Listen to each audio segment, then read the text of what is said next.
Hi, my name's Danielle Brown, and I'm presenting on US History pivotal events. So, I'm going to start off by talking about one of the personal events that has actually made a great impact on my life. What happened was back in about 2010, about 2 years after my grandfather passed away from cancer, my grandmother suffered a severe brain aneurysm, causing her to have immediate brain surgery, causing 2 strokes. From now on, she's been immobilized in a wheelchair with short-term memory loss. This has actually really impacted my life because my grandparents were people who I counted on a lot. They were always in my life. They came over here a lot.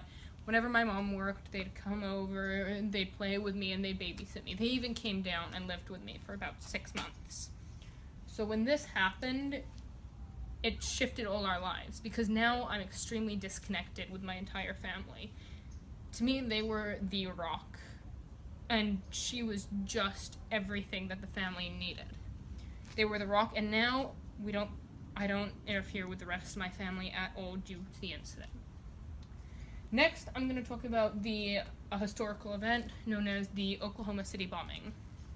The Oklahoma City bombing was when a U.S. citizen performed an active form of terrorist by setting off a bomb in front of a federal state building, killing off a daycare as well as many of the federal agents inside. This has caused a law stating that no daycares are allowed within federal buildings, as well as parking lots must be within 2 blocks of the federal building itself to prohibit this from happening again.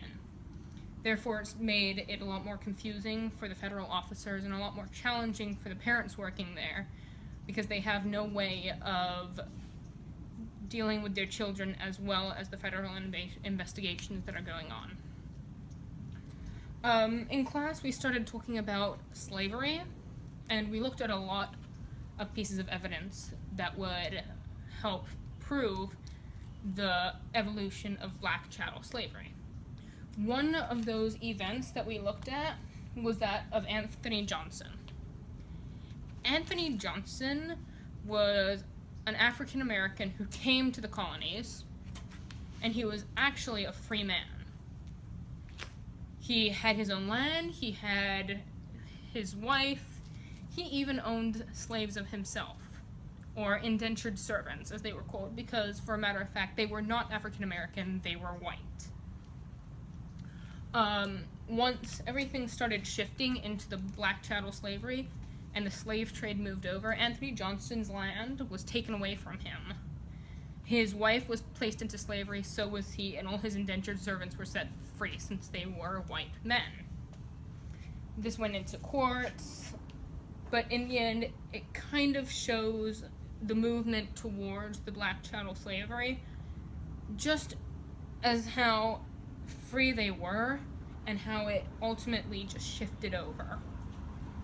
I think it's a great representation of how Africans were not discriminated, as well as how everyone was said to be equal until a point in the historical timeline. Now, we recently just learned about the American Revolution and about how it was incorrect, what we generally learn. And one of the things we just recently learned was the Boston Massacre. The Boston Massacre occurred due to a bunch of colonists who were throwing bottles, throwing stones, and screaming at the redcoats. At one point, one of the redcoats believed that he heard the word fire. Therefore, he shot his gun, and since he shot, the rest of the redcoats proceeded to shoot. In fact, this was happening. There was actually a fire down at the end of the road as this was all occurring. This kind of led to the independence because the Boston Massacre occurred in Massachusetts, one of the few towns that did not want anything to do with Great Britain. Yet, at the same time, they did not want to separate. They were more of the religious people.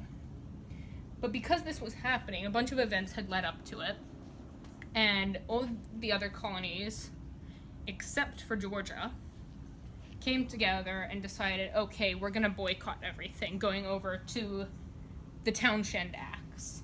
And they boycotted everything because they believed that this event was not fair, that it was happening to one of the colonies. Where the boycotting and all the violence that was occurring to Massachusetts from Great Britain made them all decide that they would eventually leave Britain because they didn't feel that their British rights were being given to them. Finally, I'm going to talk about the dissolution of the U.S., which was between the North and the South, when the North and the South separated. And my piece of evidence for that is the election of Abraham Lincoln. When Abraham Lincoln was elected, he was more focused on the dissolution of slavery and equal rights.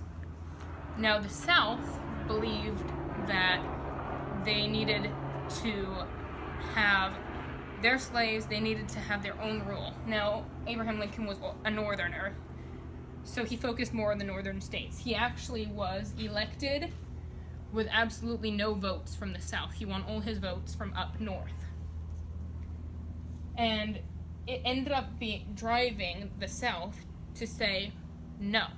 Because Abraham Lincoln was expanding westward, and he was expanding northerly.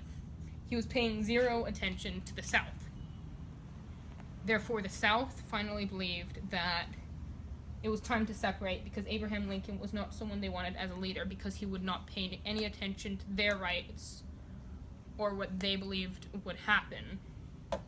In fact, it ended up being that two of the states over in the South were given the choice to be separate from slavery with the other southern states, and it actually caused a 10-year war between slave owners and abolitionists, which ended up, Abraham Lincoln ended up stepping up, and stating that all slavery would be abolished, or his attempt to do so. Well, this was my presentation for the pivotal events. Thank you very much.